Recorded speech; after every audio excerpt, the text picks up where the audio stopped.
Glenn Greenwald, he has some observations about why Trump didn't pardon Snowden. Have you heard about this? He made a little bit of news. Let's watch this. There was a real movement inside the Trump administration to give particularly Snowden a pardon. They came much closer to Snowden than they did to Assange. And if you think about it, why would they have initiated an impeachment proceeding against a president who within a couple of weeks was on his way out? And the reason, Krystal, was that they were very afraid that on his way out, Trump was going to do a bunch of stuff, including not just giving pardons to Snowden and Assange, but also declassify all kinds of documents he had been threatening to declassify about the CIA, about the Kennedy assassination. And the only leverage they had against Trump doing what they considered crazy stuff on his way out was the second impeachment trial. And they explicitly communicated to Trump, multiple Republican kind of hawkish senators did, that if you do what we know you're thinking about doing, what Rand Paul and Matt Gaetz and others were encouraging him to do, which was pardon Snowden, that will severely jeopardize your chances of getting out of this impeachment trial with an acquittal. Does that relate to the documents that he then takes to Mar-a-Lago? Because there's some reporting that the documents that he took there were, related to Russiagate. What I know for sure is that Trump was threatening to declassify all of those documents relating to Russiagate because Trump believes, I think with a lot of validity, that there were crimes committed or at least ethical transgressions committed during the 2016 election to create and manufacture Russiagate. It came out of the CIA. And I don't know exactly which documents he took. Nobody really knows exactly which documents he took, but it certainly seems to align with everything I knew at the time, which was that Trump wanted those documents public, had the power to declassify them, and now his defense is that he did. I'm not saying that those are the only documents he took. He probably took a bunch, being Trump, just kind of did it all recklessly. But I would think there's certainly a relationship between his belief that documents were being hidden that should be seen and his decision to remove a lot of documents out of the White House to Mar-a-Lago.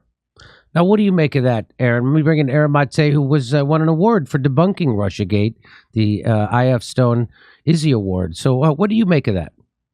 Well, it underscores to me two things. One, that Trump is a chump, and also that Russiagate was a massive scam. And the reason I say that Trump was a chump is because, look, he was targeted with one of the biggest scandals, if not the biggest scandal in U.S. political history. The intelligence agencies working with his opponents to undermine his presidency with a fairy tale that he was a Russian agent, which was completely concocted, and relying on a whole series of deceitful actions to do that. And he had them on that. Instead, though, when he loses, instead of just accepting defeat and bowing out gracefully, but still, putting out the information about how he was undermined to the public, he instead fixates on his own conspiracy theory that the election was rigged, and he riles up this riot at the Capitol, which of course I think has been overblown. It wasn't a coup attempt. It wasn't insurrection. It still was a riot, and it still put him in a vulnerable position where now people could use that against him. And so if what Glenn's saying is accurate, that he was threatened by Republican senators that if he declassified more information that they would vote to impeach him, that sounds very plausible to me. But Trump put himself in that position. And I do know there was a lot of hostility to Trump declassifying. I've interviewed Kash Patel, who was a senior official under Trump and was as a House investigator working for the House Intelligence Committee back in the early years of the Trump administration. He helped uncover a lot of the abuses and scams that the FBI was running to do Russiagate. And that's why the intelligence community had it out for Kash Patel. And Kash, after going into the Trump's administration, wanted to declassify all this stuff and encouraged Trump to do it. And, there's been reporting in the Washington Post that other officials, including Bill Barr and Gina Haspel, told Trump not to do it. And by putting himself in that compromised position over the whole stop the steal madness, Trump was weak. And on the way out the door, he basically slinked away and didn't do anything.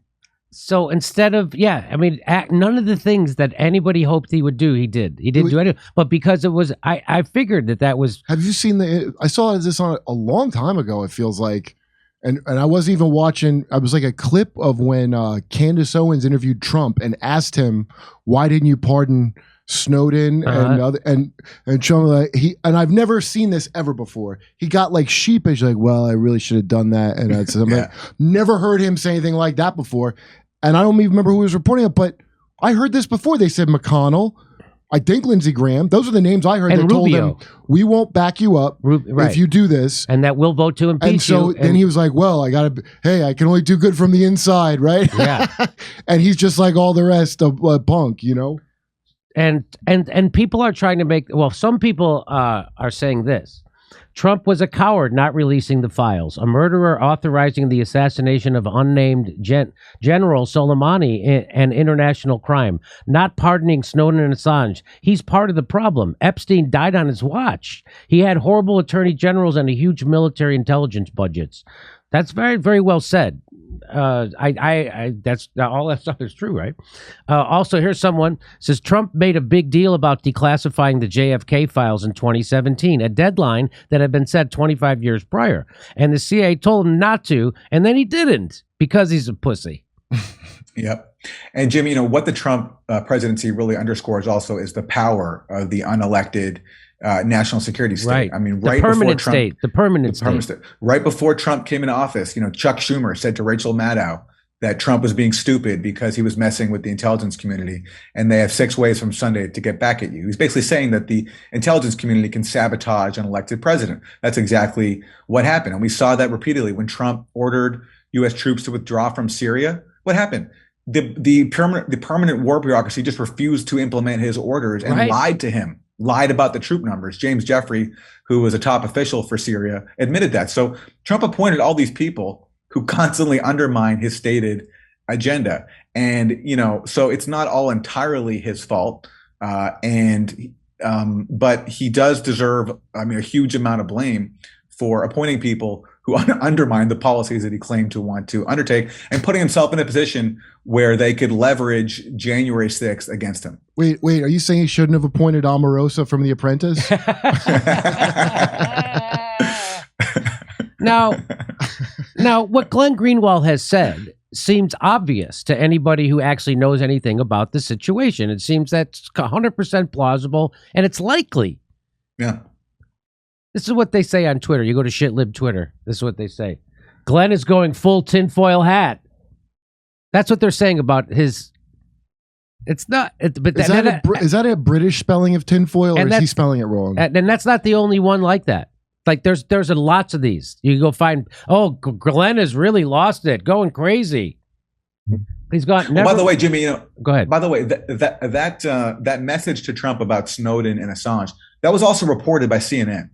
So this is not just Glenn who's hearing. Yeah, I've heard this a lot. Yeah, this has been said. So I mean, it's out there. Is that a real person? But look, and look, and that's the point. Trump appointed people like Mike Pompeo, who were totally plotting to kill Julian Assange, because that's what the neocons wanted, and Trump basically bowed to them, didn't stand up to them. But the point is, we're not talking about during his presidency. We're talking about at the very end when he was on his way out. Right.